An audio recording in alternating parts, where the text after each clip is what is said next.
You were always a mistake, Elena. A $5 million mistake your father is finally tired of paying for." My stepmother Leslie did not just say those words. She spat them with a rhythmic venom that seemed to synchronize with the ticking of the grandfather clock in the foyer. She stood there, wrapped in her $1,000 cashmere robe, holding my mother's vintage pearl necklace between two manicured fingers. With a flick of her wrist, she tossed the heirloom into the deepening snowbank beyond the porch. I scrambled for it, my knees hitting the frozen wood, but before my fingers could close around the silk thread, the heavy oak door of our Aspen estate slammed shut. The deadbolt engaged with a metallic thud at exactly 11:03 p.m. It was the only gift I received for my 21st birthday. Inside the warm, amber glow of the house, I saw my father Scott standing behind the frosted glass. He did not look angry. He did not look sad. He looked relieved, as if a long and tedious chore had finally been completed. He watched me for a heartbeat, then turned his back and walked toward the fireplace, disappearing into the shadows of a life I was no longer permitted to share. I stood on the porch as the Colorado wind chill hit 30 below zero. It was not just cold. It was a physical assault that stripped the air from my lungs and turned my eyelashes into jagged needles of ice. I had a backpack, $152 in crumpled bills, and a heart that felt like it had been shattered and then frozen over. Before I reveal the chilling secret I found in the gardener's hut that changed everything, make sure to subscribe to join our community. Drop a comment below and let me know which city you are watching this from and what time it is for you right now. I truly want to know who is standing here with me in the dark. 30 below zero is a silent killer. It begins by numbing your skin and ends by slowing your blood until your thoughts become heavy and gray. I did not cry. Tears would have only frozen to my cheeks, and I could not afford to lose the moisture. I started walking toward the old gardener's hut near the edge of the property 300 yards away. It was a small cedar-shingled structure that hadn't been used since my grandfather passed away. It was my only hope for a windbreak until morning. Every step was a struggle against the drifts that reached my knees. I did not look back at the mansion. The warmth behind those high-arched windows did not belong to me anymore. It belonged to Leslie and her son Tanner, who I could see through the kitchen window, raising a glass of sparkling cider in a silent toast to my departure. I was almost to the tree line when a hand reached out from the shadows of a towering blue spruce and gripped my wrist. The grip was iron-tight, smelling of wood smoke and old wool. It was Agatha, the woman the locals called Crazy Aggie. She had lived in the woods bordering our estate for as long as I could remember, a ghost in a tattered army coat who most people ignored. Her eyes were wide, glowing with a frantic, lucid terror that stopped my heart. She did not ask for money. She leaned in her breath, hitching in the frigid air, and whispered with a rasp that sounded like dry leaves skittering across ice. "Do not sleep in that hut tonight, child. If you go inside and close that door, you will never wake up. They have done something to the air. You must get to the interstate. Take the bus to the Bluebird Motel. Do not let the silence of the snow fool you, Elena. They are not waiting for you to leave. They are waiting for you to disappear." The wind screamed through the pines, drowning out my response. Agatha pressed a crumpled $50 bill into my palm money she likely needed more than I did and shoved me toward the service road. I looked at the gardener's hut sitting innocently in the moonlight. From this distance, it looked like a sanctuary, but under Agatha's gaze, it looked like a tomb. I realized then that my father hadn't just turned his back on me because he was weak. He had turned his back because the transaction was complete. He had traded his only daughter for the comfort of Leslie's approval and the $5 million inheritance that would now legally default to him if I failed to survive the night. I turned away from the only home I had ever known and began the long, treacherous trek toward the neon flicker of the highway, my boots crunching against the packed ice as the blizzard began to erase my footprints from the world. The Bluebird Motel was a relic of the 1970s, located just off the interstate, where the exhaust from semi-trucks turned the snow a dull industrial gray. The lobby smelled of stale tobacco and the kind of desperation that only settles in at 2 in the morning. The clerk behind the counter did not look up from his tabloid magazine when I slid $40 across the scratched plexiglass. He did not ask for identification. He did not ask why a 21-year-old woman was checking in alone in the middle of a record-breaking polar vortex with nothing but a backpack and frostbitten ears. He simply slid a plastic keycard across the counter with a yellowed fingernail. It was a transaction of the forgotten. Room 104 was a cavern of beige walls and flickering fluorescent lights. I cranked the ancient heater until it began to rattle and groan, emitting a scent of burning dust and scorched metal. I sat on the edge of the polyester bedspread, still wearing my coat, watching my breath plume in the air like ghost smoke. This was the moment I was supposed to break. This was the moment the weight of the betrayal was supposed to crush the air from my chest. I thought about the father who used to carry me on his shoulders to see the 4th of July fireworks. I thought about the man who taught me how to tie my shoes and promised that nothing would ever hurt me as long as he was around. For 3 years since Leslie had moved in, I had told myself he was a victim of her manipulation. I had convinced myself he was being bullied into submission by a woman who demanded absolute control over every cent and every conversation. Tonight the cold had brought a terrifying clarity. My father was not a hostage in that mansion. He was a volunteer. He had spent years making small concessions, trading pieces of my dignity for his own quiet afternoons. Don't argue with her, Elena. It only makes it worse. Just apologize, Elena, for the sake of peace. He had conditioned himself to ignore the cruelty until the cruelty became the air we breathed. He had watched me get evicted into a death trap blizzard, and he had calculated the cost of intervening. He had decided that the price of Leslie's rage was higher than the value of my life. He hadn't turned his back because of shame. He had turned his back because he was waiting for the clock to run out on my existence. I unzipped my coat as the room finally began to thaw. I did not feel hate. Hate requires a passion that I no longer possessed. I felt a cold, calcified resolve. I was no longer a daughter, and I was no longer a victim. I was a problem that they had tried to dispose of, and tomorrow I was going to find out exactly why Agatha had looked so terrified. I pulled the tablet out of the side pocket of my bag, a device I had managed to snag from the hallway table before Leslie pushed me out. It was synced to the estate's secondary security network, a system my grandfather had installed and that Leslie didn't even know existed. With trembling fingers, I logged into the feed for the gardener's hut. The night vision footage was grainy and green, but the timestamp was unmistakable. 11:45 p.m., 42 minutes after I had been kicked out. A figure walked into the frame, bundled in a heavy parka. It was Tanner, my stepbrother. He wasn't looking for me. He was carrying a portable gasoline generator and a length of industrial dryer venting.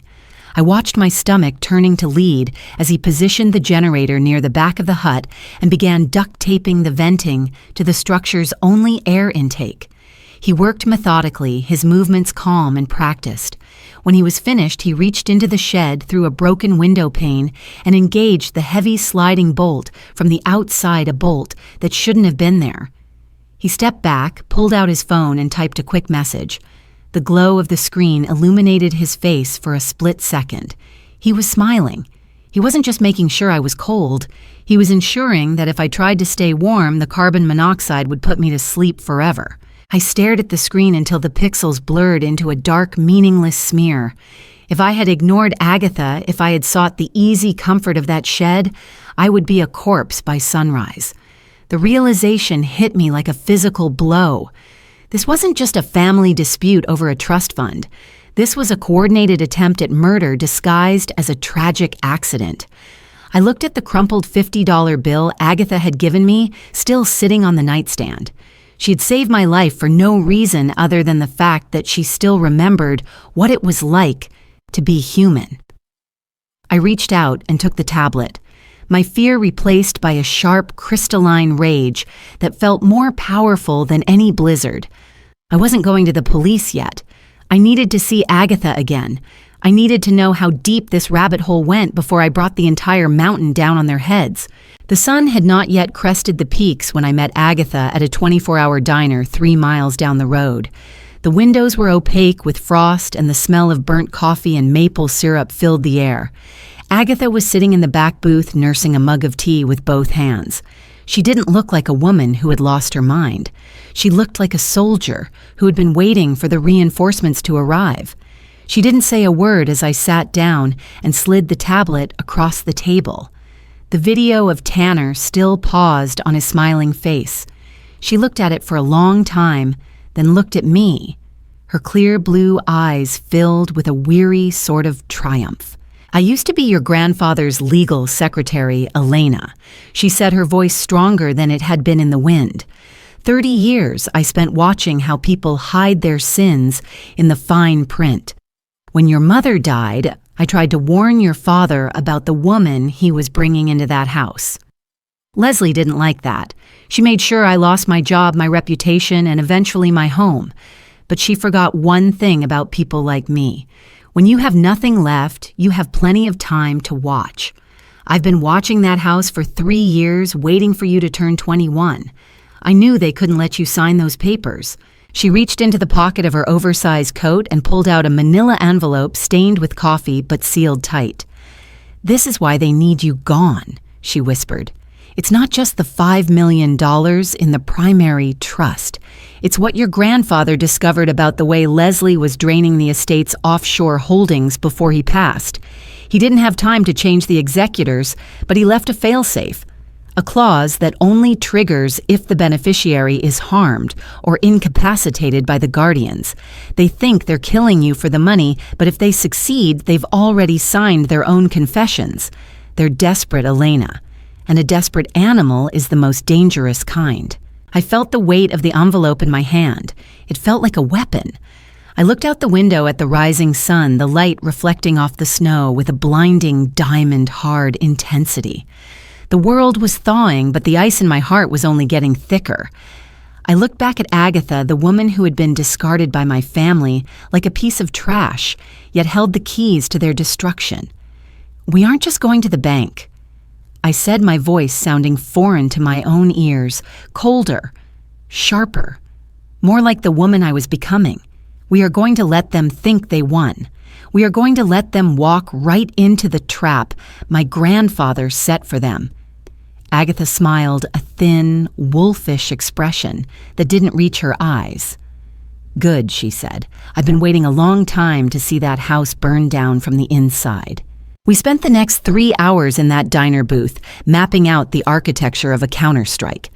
Agatha knew every legal loophole, every hidden account, and every person in town who owed my grandfather a favor. We weren't just fighting for an inheritance anymore. We were fighting for the 3 years of my life that had been systematically eroded by Leslie's psychological warfare. We were fighting for the memory of my mother and the dignity of a woman who had been forced to live in the woods because she dared to tell the truth. By the time the clock on the diner wall struck 10, I wasn't shaking from the cold anymore. I was vibrating with a singular, focused purpose.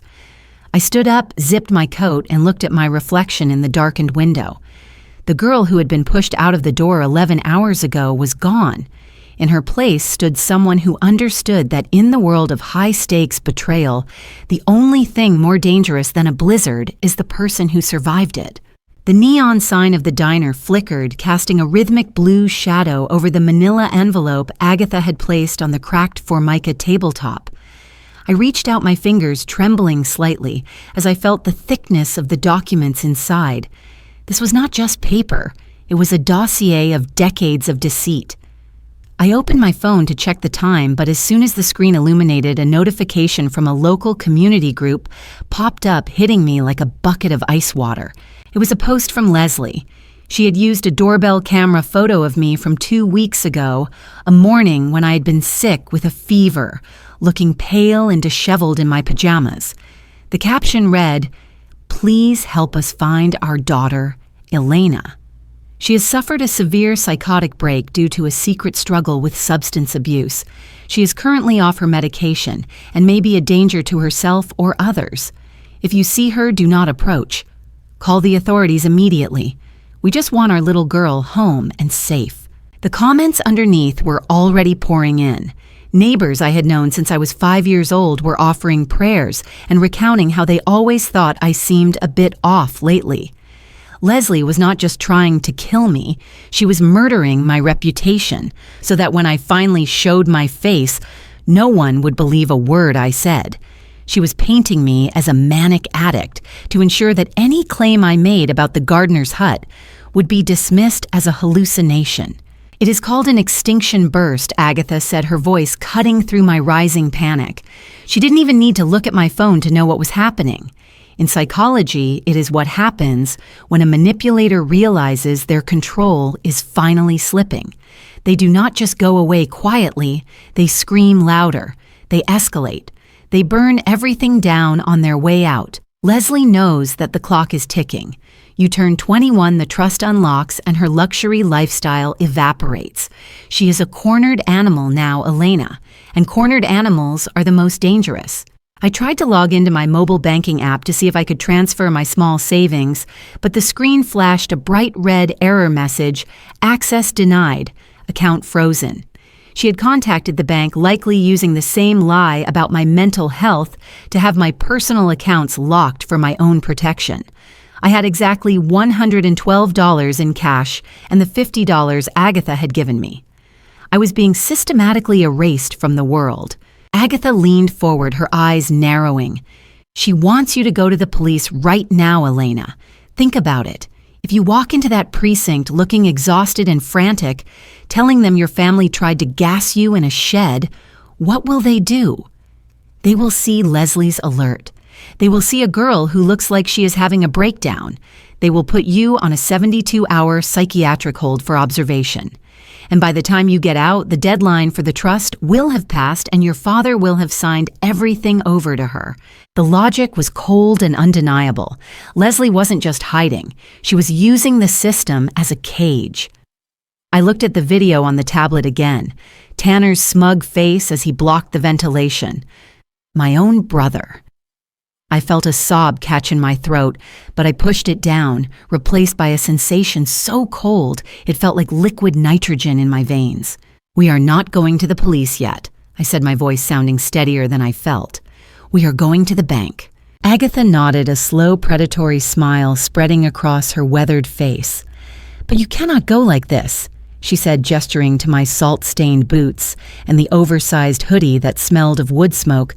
"If you want to win a war against people who live in palaces, you have to look like the queen." She led me out of the diner and toward an old rusted station wagon parked in the back. We drove in silence for 20 minutes, winding through the industrial outskirts of town, until we reached a row of silver storage units. Agatha unlocked Unit 412. Inside, it was a museum of a life that Leslie had tried to bury. There were boxes of my grandfather's old law books, crates of fine china, and a garment bag hanging from a lonesome hook. Agatha unzipped the bag. Inside was a vintage charcoal gray power suit, tailored and sharp with a silk blouse the color of a winter sky. "This belonged to your mother," Agatha whispered. Leslie tried to have it thrown in the incinerator after the funeral. I told her I had taken care of it, but I brought it here instead. I knew a day would come when you would need to wear your mother's strength. I changed in the cramped, dusty unit, the fabric of the suit feeling like armor against my skin. The silk was cool, and the lines of the jacket gave me a silhouette that commanded respect. As I pinned my mother's pearl necklace, the one I had rescued from the snow, around my neck, I looked in the small, cracked mirror Agatha held up for me. The girl who had been pushed into the blizzard was gone. The woman staring back at me was the rightful heir to the Thorne estate, and she looked like she was ready to collect. Agatha handed me the manila envelope. Inside were the original carbon copies of the trust's moral turpitude clause. It stated that if the guardians were found to have committed an act of gross negligence or criminal intent against the beneficiary, the bank was legally obligated to bypass the guardians and appoint an independent third-party investigator, funded entirely by the guardian's own personal assets. My grandfather hadn't just left me money, he'd left me a trap door for the wicked. The bank meeting is at 10 a.m.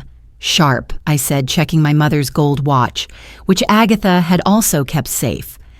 My father and Leslie will be there with their lawyers ready to claim that I am missing or incapacitated. They think they are going to a funeral. Then let's give them a resurrection, Agatha replied. We spent the next few hours in the car parked a block away from the First National Bank of Aspen. I watched the clock on the dashboard tick toward the hour of my reckoning.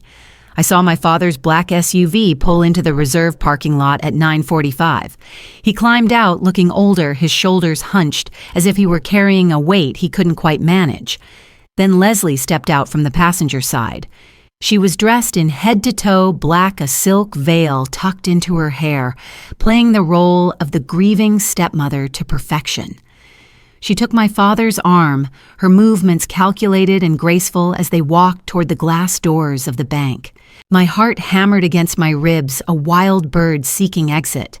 I thought about the generator exhaust, the smell of the snow, and the way my father had turned his back on me through the frosted glass. He wasn't just a bystander. He was the one who had provided the silence that allowed Leslie to scream. "Are you ready?" Agatha asked, her hand resting on the door handle. I took a deep breath, the air in the car smelling of old paper and the faint, lingering scent of my mother's perfume on the suit's collar. I reached into my bag and made sure the tablet was charged. The video of Tanner queued up to the exact moment he looked into the camera and laughed. "I'm ready," I said. We stepped out of the car. The Colorado sun was blindingly bright, reflecting off the pristine white marble of the bank's facade. To the passers-by, I looked like a young executive arriving for a high-level merger. Only Agatha and I knew that I was a ghost, returning to reclaim my grave. As we walked through the lobby, the heels of my shoes clicked with a lethal precision against the polished stone. The receptionist looked up, her eyes widening as she recognized me from the local news alerts Leslie had been spamming all morning. She reached for the telephone, her hand shaking. "I am Elena Thorne," I said, my voice projecting with a cold authority that stopped her mid-motion. "I believe you have a meeting in the boardroom regarding my grandfather's estate. Please inform the trustee that the beneficiary has arrived." The receptionist stammered, her gaze darting between my sharp suit and the disheveled woman in the army coat standing behind me. "But the report, they said I was a lot of things," I interrupted, leaning over the mahogany desk. "But as you can see, I am perfectly lucid, perfectly sober, and I am very much alive. Now open the door." She pressed a button, and the heavy electronic locks on the double doors leading to the executive wing disengaged with a sharp, pneumatic hiss. I didn't wait for her to lead the way. I knew exactly where the boardroom was. I had sat in those chairs as a child, swinging my legs while my grandfather signed the papers that built half of this town. I reached the boardroom doors and took a final look at Agatha. She gave me a single sharp nod of encouragement. I didn't knock. I pushed the doors open with both hands, the heavy wood swinging back to reveal the scene inside. The room was silent. My father was sitting at the head of the table, his head in his hands. Leslie was standing by the window, a cup of tea in her hand, whispering something to a man in a cheap charcoal suit, who I assumed was their attorney. Mr. Henderson, the senior trustee, was at the far end of the table, a mountain of paperwork spread out before him. They all turned at once. Leslie's teacup hit the carpet with a soft thud, the brown liquid staining the cream-colored rug. Her face didn't just go pale, it seemed to collapse, the carefully constructed mask of grief melting away to reveal the raw, jagged panic underneath. My father looked up, his eyes bloodshot and wide, his mouth hanging open as if he were seeing a phantom. "Elena," he whispered, his voice cracking. I walked to the empty chair at the center of the table and sat down, smoothing the fabric of my mother's skirt. I placed the manila envelope and the tablet on the table in front of me. "Good morning, everyone," I said, my voice echoing in the sudden, suffocating silence of the room. "I'm sorry I'm late.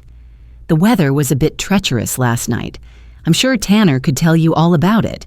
The lawyer stepped forward, trying to regain his footing. "Miss Thorne, we have reports. Official statements from your parents regarding your current mental state. You are not authorized to be here without a medical clearance." I turned my gaze to him, my eyes like flint. "And who are you?" "I represent your father and Mrs. Thorne," he said, puffing out his chest, "and we have the authority to remove you if you do not leave voluntarily." I didn't blink. "Then I suggest you call security," I said, "because I would love to explain to them and to the police officers they will inevitably bring with them exactly why my brother was seen on camera pumping generator exhaust into the shed where I was supposed to be sleeping last night." The silence that followed was absolute. Leslie's hand went to her throat, her fingers clawing at her skin. Mr. Henderson leaned forward, his professional mask of neutrality finally breaking. "What did you just say, Miss Thorne?" he asked, his voice low and serious. I tapped the screen of the tablet and slid it toward him. "Watch for yourself, Mr. Henderson. It's a very interesting piece of cinematography. I think you'll find it highly relevant to the moral turpitude clause my grandfather insisted we include in this trust." As the video began to play, the sound of the generator's hum filled the boardroom. My father stood up his chair, screeching against the floor. He looked at the screen, then at Leslie, then back at the screen. He looked like a man who had finally realized the floor he was standing on was made of thin air. This is a misunderstanding." Leslie stammered, her voice high and brittle. "Elena is confused. She's sick. She's making this up to hurt us. Is the camera sick?" "Leslie?" I asked, my voice dropping to a whisper that carried more weight than a scream. "Is the generator a hallucination? Is the deadbolt you slammed in my face at 11 o'clock last night a figment of my imagination?" I turned to Mr. Henderson, who was now staring at the screen with an expression of pure, unadulterated disgust. "Mr. Henderson, according to the documents in that envelope, this trust is to be immediately frozen to any and all access by my father and stepmother. Furthermore, a criminal investigation is to be launched funded by the estate's secondary accounts." "You can't do that," Leslie shrieked, her composure finally breaking. "That money belongs to Scott. You're a child, you're nothing." I stood up, leaning over the table until I was inches away from her face. "That money belongs to whoever survived the night, Leslie. And as you can see, I'm still breathing." Mr. Henderson looked up from the tablet, his face set in stone. He closed the thick folder of inheritance papers and pushed them away from my father. "Mrs. Thorne, I suggest you sit down and remain quiet," he said, his voice dripping with professional disdain. "Miss Thorne is correct. The evidence on this video, combined with the standing orders of the late Mr. Thorne, requires me to take immediate action." He picked up the desk phone and pressed a button. "Sarah, call the police. Tell them we have a reported attempted homicide and we have the primary suspect's confession and video evidence on site. Also contact the firm of Miller and Associates. Tell them the Thorne contingency clause has been activated. We need a full audit and a criminal prosecution team here within the hour." My father sank back into his chair, his face buried in his hands, sounding like he was choking on his own breath. Leslie didn't move. She stood frozen, her eyes darting toward the door, as if she were planning a run for it. But Agatha was standing there. Her arms crossed her tattered army coat, a stark contrast to the mahogany and brass of the room. She was a wall that Leslie couldn't climb. I watched as the room began to swarm with bank security, and soon after the flashing lights of police cruisers reflected against the boardroom windows. The trap had sprung, and the weight of the mountain was finally beginning to fall. I looked at my father, who was now being questioned by a detective, and felt a strange, hollow sense of finality. He had spent years choosing his comfort over my survival, and now the bill had finally come due. "Wait," Leslie yelled as an officer reached for her arm. "You can't arrest me. I didn't do anything. It was Tanner. It was all Tanner's idea." The detective didn't even pause. He clicked the handcuffs around her wrists, the sound sharp and crystalline in the quiet room.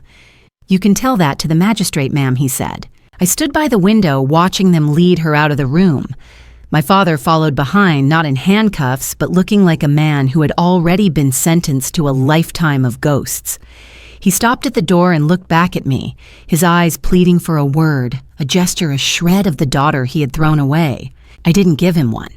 I turned my back to him, looking out at the snowy peaks of Aspen, and felt the first warmth of the morning sun finally begin to melt the frost on the glass.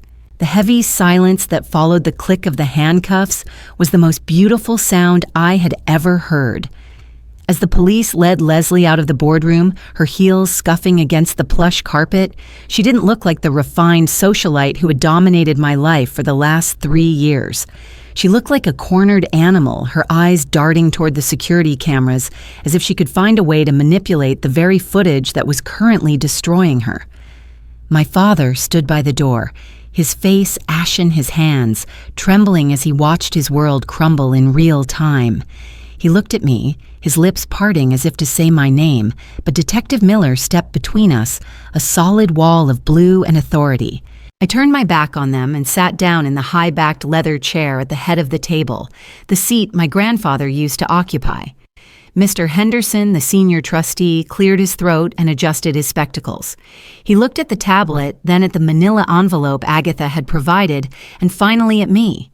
There was a new level of respect in his eyes, a professional recognition that the girl he had expected to see had been replaced by a woman who had survived the unthinkable.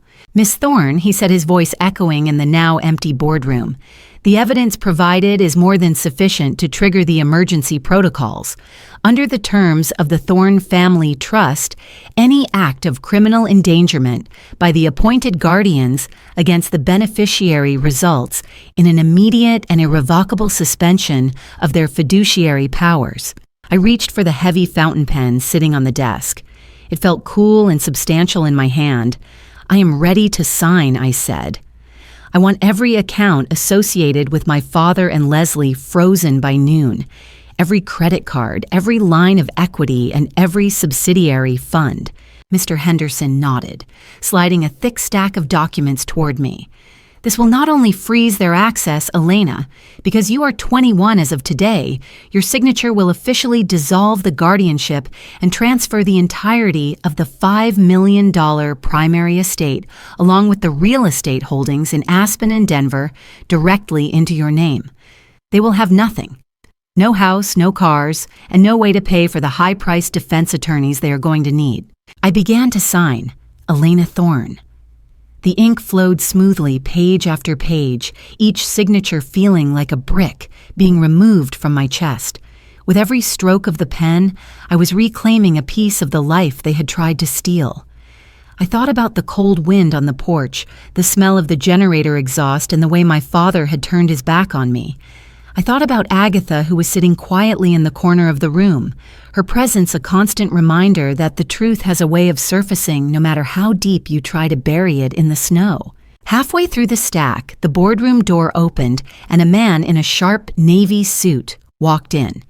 He was the bank's lead counsel, a man who had been on retainer for the Thorne family for decades. He looked at the police officers standing in the hallway and then at me. "Elena," he said, his voice cautious, "I've just been briefed on the situation by the authorities. I need you to understand the magnitude of what you are doing.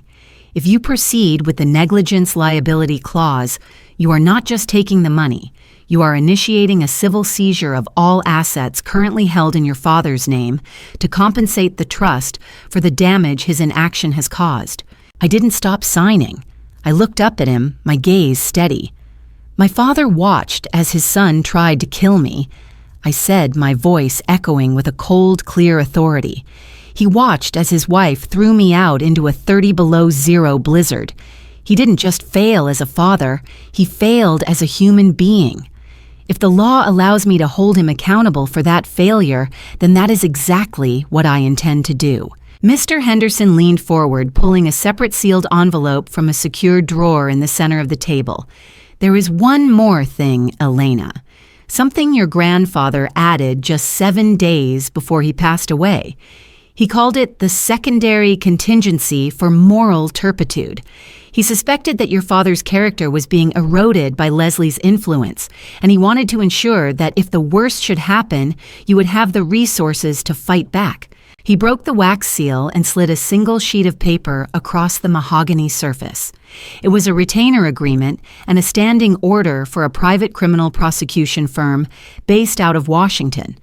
According to this clause, if the trust is triggered by an act of violence or attempted harm, a separate fund of $900,000 is immediately unlocked. This fund is not for your personal use. It is dedicated solely to the investigation and prosecution of the offenders. Your grandfather ensured that they would be hunted by the best legal minds in the country, and their own inheritance would be the source of the payment. I stared at the paper. The irony was suffocatingly perfect.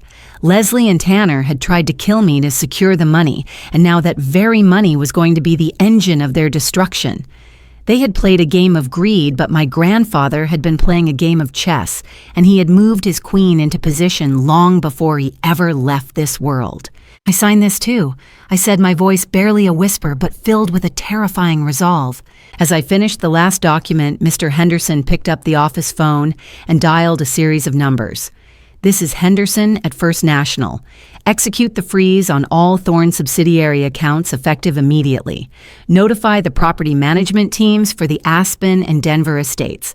The locks are to be changed by 5 this evening. Any individuals currently on the premises are to be escorted off by security. Yes, that includes Scott Thorne. I leaned back in the chair, the adrenaline finally starting to recede, leaving a hollow, crystalline ache in its place. I looked at Agatha. She gave me a small, sad smile, the kind of smile you give someone who has just won a war, but realizes how much the victory cost. "It is over, Elena," she said. "You are no longer the girl on the porch." But the fallout was only beginning. An hour later, I was still in the executive wing when Detective Miller returned. He looked tired, his brow furrowed as he checked his notes. "We've processed Tanner," he said. "He's being held without bail at the county facility. Leslie is being interrogated, but she's already trying to pin everything on the boy. She's claiming she had no idea what he was doing in the shed."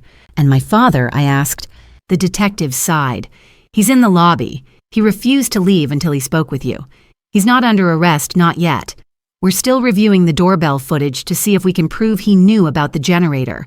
But for now, he's a free man with nowhere to go." I stood up, adjusting the lapels of my mother's blazer. "I want to see him," I said. Agatha stood up to follow me, but I shook my head. "No, Agatha, I need to do this alone." I walked out of the executive wing and into the expansive marble lobby. The afternoon sun was streaming through the high windows, illuminating the dust motes dancing in the air. My father was sitting on a stone bench near the fountain, looking diminished. His expensive wool coat was unbuttoned and his hair was windblown and messy. He looked like a man who had been cast out of a play he no longer understood. When he saw me, he stood up quickly, his eyes filling with tears that didn't move me. "Elena, thank God," he rasped, reaching out a hand that I did not take. "You have to tell them. You have to tell the bank that this was all a mistake. Leslie? She just got carried away. She didn't mean for things to go this far. We can go home. We can fix this as a family." I looked at him, and for the first time in 21 years, I saw him clearly. I didn't see the hero who had raised me. I saw a coward who had traded his soul for a quiet life. "You don't have a home anymore, Dad," I said, my voice steady and cold. "Mr. Henderson has already authorized the foreclosure. Security is at the house right now changing the codes. Leslie is in a holding cell and Tanner is facing 20 years for attempted homicide." His face crumbled, the reality of the situation finally piercing through his denial. "Elena, please. I'm your father. I didn't know about the shed. I swear to you, I didn't know what Tanner was doing." "You knew it was 30 below zero," I countered, stepping closer until I could see the broken capillaries in his eyes. "You knew I had nowhere to go. You watched me through that glass and you chose to turn your back because it was easier than standing up to her. You calculated my life against your comfort, and you decided I wasn't worth the effort." I reached into my pocket and pulled out the small rusted key Agatha had given me, the key to the gardener's hut. I didn't say a word as I pressed it into his shaking palm. "What is this?" he asked, staring at the metal. "That is the only piece of property you have left," I said. "I paid the back taxes on the shed this morning. It's not much, and the ventilation is a bit of a problem, but it's a roof over your head. I suggest you get there before the sun goes down. It's going to be a very cold night." I turned away from him, the sound of his ragged breathing fading behind me as I walked toward the glass doors. I didn't look back to see if he was crying. I didn't look back to see if he was following. I walked out into the crisp mountain air, the sunlight warming my face for the first time in what felt like a lifetime. Agatha was waiting for me by the rusted station wagon, the engine idling with a steady, rhythmic thrum. She didn't ask what had happened. She simply opened the door and waited for me to slide into the passenger seat. "Where to now, Elena?" she asked as we pulled out of the bank parking lot, leaving the chaos of the Thorne estate behind us. I looked at the mountains, the white peaks jagged and beautiful against the deep blue of the Colorado sky. "I want to go to the cemetery," I said. "I want to tell my mother that her suit still fits, and then I want to go home, the home I'm going to build for myself." As the car climbed the winding road toward the outskirts of town, I looked at the manila envelope sitting on my lap. The signatures were dry. The accounts were frozen. The world had shifted on its axis, and while the mountains remained the same, the girl who lived among them was gone forever. I felt a strange sense of peace, a quiet strength that didn't need to scream to be heard. The blizzard had tried to bury me, but all it had done was wash away the lies, leaving behind the only thing that mattered, the truth. The wheels of Agatha's rusted station wagon hummed against the asphalt as we left the pristine, white-marbled facade of the First National Bank behind us. The heater was kicking out a dry metallic warmth that finally began to reach the marrow of my bones, but the coldness in my heart remained a sharp, diamond-hard clarity that no heater could melt. I leaned my head against the cool glass of the passenger window, watching the jagged, snow-capped peaks of the Rockies silhouette against a sky so blue it looked painted. For 21 years, I had looked at those mountains and felt small like a pebble at the base of a fortress. Today, for the first time, I felt like I was the one holding the mountain in my palm. Agatha drove with a focused intensity, her wrinkled hands steady on the wheel. She didn't ask me how it felt to see my father crumble or to see Leslie led away in steel restraints. She knew. She had lived through the same betrayal years ago, and she understood that victory in a family war doesn't feel like a celebration. It feels like the first deep breath after being underwater for too long. We didn't head back toward the estate. There was nothing left for me there but ghosts and the scent of expensive pine-scented floor wax that covered up the rot of the people inside. Instead, we headed toward the outskirts of town where the trees grew thick and the silence was honest. The legal machinery of the Thorne estate began to grind into motion before we even reached our destination. My phone, which had been a source of terror and harassment all morning, began to buzz with a different kind of notification. Mr. Henderson was a man of his word.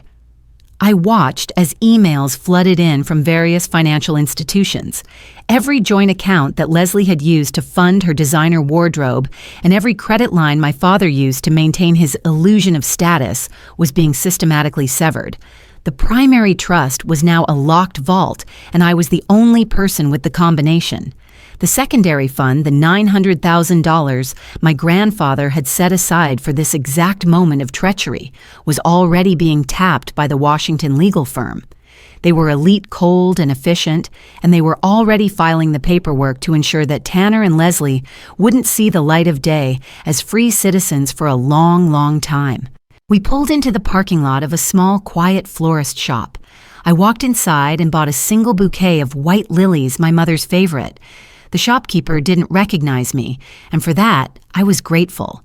To the world, I was just another young woman in a sharp suit. They didn't see the girl who had been pushed into a 30-below-zero blizzard just 12 hours prior. We drove to the hillside cemetery, where the wind always seemed to whisper through the ancient spruce trees.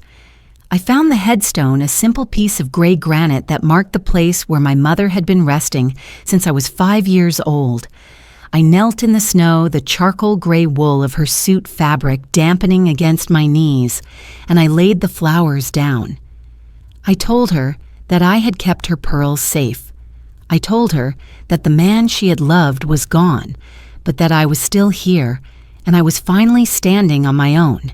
The weeks that followed were a masterclass in the slow, agonizing collapse of a dynasty built on lies. The criminal trial was held in the county seat, and the local news was obsessed with it. It was the Snowbank homicide trial, as the tabloids called it. Leslie appeared in court every day looking like a shell of herself. Without her expensive creams, her silk scarves, and the power of the Thorne name, she looked ordinary, bitter, and small. She tried to play the victim, crying on the stand about her difficult upbringing and claiming that I was a troubled child who had hallucinated the entire event. But the evidence was insurmountable. The Washington attorneys presented the night vision footage from the gardener's hut on a giant screen for the jury to see. The courtroom went dead silent as the video played. The sound of Tanner's laughter as he tightened the duct tape around the exhaust venting echoed through the chamber like a death knell. My father sat in the back of the room, his head bowed, unable to look at the screen or at me. He had been subpoenaed as a witness, and when he took the stand, he looked like a man who had been hollowed out from the inside. He had to admit under oath that he had heard the deadbolt click and had done nothing. He had to admit that he knew the temperature was 30 below zero and had let his daughter walk into the dark. He wasn't charged with the murder attempt, but by the time he walked off that witness stand, his reputation was as dead as the life we once shared. Leslie was sentenced to 15 years in the state penitentiary for attempted reckless homicide conspiracy and grand larceny, because she had tried to flee with nearly $600,000 in jewelry and cash. Before the freeze took full effect, the judge showed her no mercy. Tanner, being 19 but having a documented history of erratic and aggressive behavior that Leslie had covered up with bribes, was sentenced to 10 years. As the bailiffs led them away, Leslie turned to look at me one last time. There was no remorse in her eyes, only a jagged, white-hot hatred. I didn't look away. I didn't feel the need to hide anymore. I watched her until the doors closed, and then I walked out into the sunlight, a free woman. The civil proceedings were just as devastating. Under the moral turpitude clause, the trust demanded the full restitution of every cent Leslie had drained from the estate. Since the money was gone, the court ordered the seizure of all of my father's remaining personal assets. He lost the Aspen mansion, the luxury SUV, and even his pension fund. The bank foreclosed on the estate, and within a month, the house where I had grown up was stripped of its furniture and its dignity. I stood on the sidewalk and watched as movers carried out the grandfather clock that had ticked away the seconds of my betrayal. I didn't feel sad. I felt like the house was finally being purged of the sickness that had lived within its walls. I didn't stay in Aspen. The air there felt too thin, too filled with the echoes of Leslie's voice and my father's silence. I used a portion of my inheritance to move to Denver, buying a loft in a converted industrial building with high ceilings and brick walls that felt solid and honest. I filled it with plants, with books that weren't for show, and with the warmth of a life I had chosen for myself. Agatha moved into a cottage I bought for her on the outskirts of the city, a place with a garden where she could grow her herbs, and a porch where she could sit and watch the sunrise without fear. She wasn't Crazy Aggie anymore. She was my friend, my mentor, and the only person who truly understood the price of my freedom. One Tuesday evening, about 4 months after the trial, I received a phone call from a number I didn't recognize. It was my father. He was calling from a payphone, his voice sounding thin and raspy like dry leaves skittering across a sidewalk. He told me he was living in a small one-room apartment near the rail yards and working a night shift security job.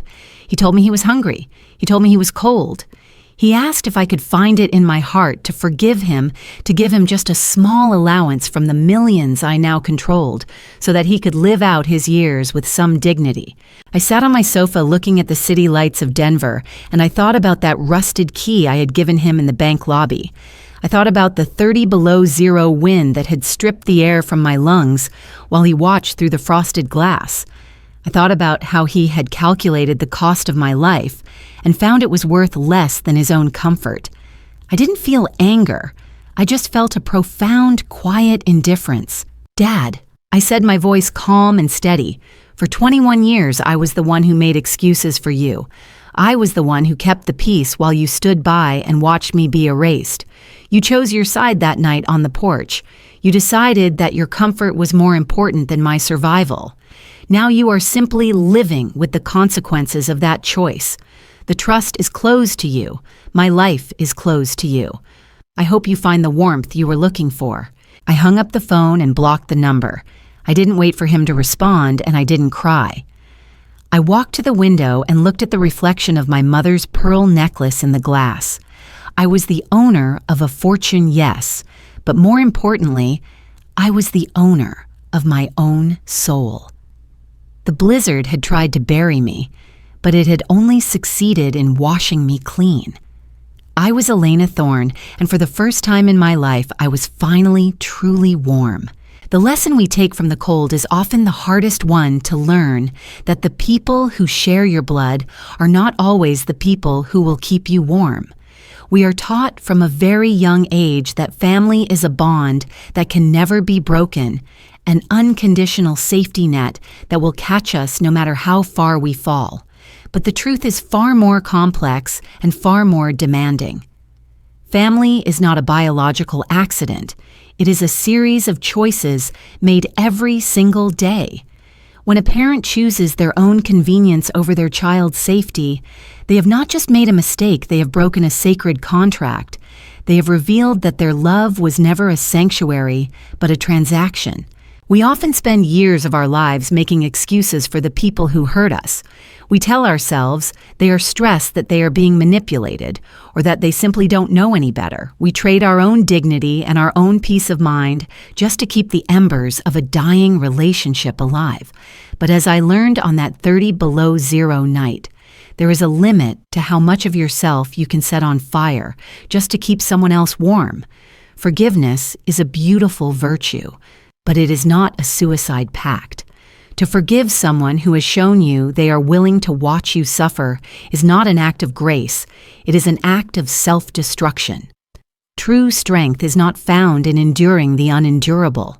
It is found in the courage to walk away and build a life that is defined by your own values, not their cruelty. Choosing your own peace is not an act of selfishness, it is an act of integrity. It is the realization that your life has inherent value regardless of whether the people around you are capable of seeing it. When I locked that door in my mind against my father, I wasn't being cruel. I was finally being honest. I was acknowledging that the man I had loved was a ghost, and that the person standing in his place was a stranger who had already made his choice. Sometimes the most loving thing you can do for yourself is to stop being a victim of someone else's cowardice. If you have ever been the one left out in the cold, or if you have had to make the agonizing choice to walk away from a toxic family member to save your own soul, please know that you are not alone. Your worth is not determined by those who failed to cherish you. I invite you to join our community here by subscribing to the channel and liking this video. It helps us reach more people who might be shivering in their own personal blizzards tonight. Leave a comment below with a heart if you have chosen your own peace over a painful past, or share your own journey of resilience. We are building a home here for those who have had to build their own warmth, and your story might be exactly what someone else needs to hear to find their way out of the dark. Thank you for being a part of this journey with me. Remember, the sun always rises and the ice always thaws for those who have the courage to wait for the morning.